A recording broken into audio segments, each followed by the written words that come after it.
আপনাদের দেখে দেখি ছাত্ররা পড়ে। আপনাদের বলছে যে আমার বাবাই পড়ে না, আমার ভাই পড়ে না, আমি কিভাবে পড়বো? এই জন্য আপনাদেরকে নামাজ পড়তে হবে, বাচ্চাদেরকেও নামাজ পড়ার জন্য তাকিদ করতে হবে। আপনি কি জানেন মেধা কেন বাড়ে? একটা বাচ্চার মেধা বাড়বে কিভাবে? সেটা হচ্ছে আল্লাহ তাআলা বলেছেন ওয়াসজুদু ওয়াক্তারি। বাচ্চা তুমি যখন সেজদা দাও তখন তুমি একেবারে আমার কাছাকাছি চলে আসো, আর একেবারে নিকটবর্তী হওয়া যায়। এই কাজটা আমরা বিজ্ঞান আজকে প্রমাণ করেছে যে আমাদের এই ব্রেনে 10,000 কোষ আছে। 10,000 কোষ আছে আমাদের ব্রেনে।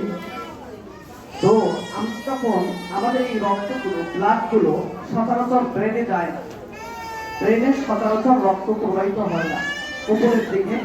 যখন আমরা সেজদা করি, এই সেজদা দেওয়ার কারণে ব্লাডগুলো 10,000 কোষে সম্পূর্ণভাবে ভালোভাবে প্রবেশ করে। ফলে এই ব্রেনে যত বেশি অক্সিজেন, যত বেশি ব্লাড পাবে তত বেশি অক্সিজেন তৈরি হবে। আর যত বেশি অক্সিজেন তৈরি হবে তত বেশি ক্রিটিক্যাল থিংকিং জ্ঞানের অধিকারী বাচ্চাটা তত বেশি হবে। তার মানে আপনি লক্ষ্য করে দেখেন, আপনার বাচ্চা যদি সেজদা বেশি বেশি করে, নামাজ যদি বেশি বেশি পড়ে, তাহলে তার মাথায় অক্সিজেন তৈরি হবে, ব্লাডের মাধ্যমে অক্সিজেন তৈরি হবে, তত বেশি জ্ঞানের অধিকারী হবে। আমরা কি চাই না আমাদের বাচ্চাগুলো একটু ভালো মেধাবী হোক?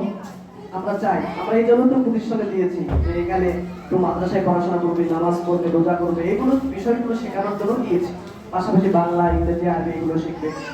আমরা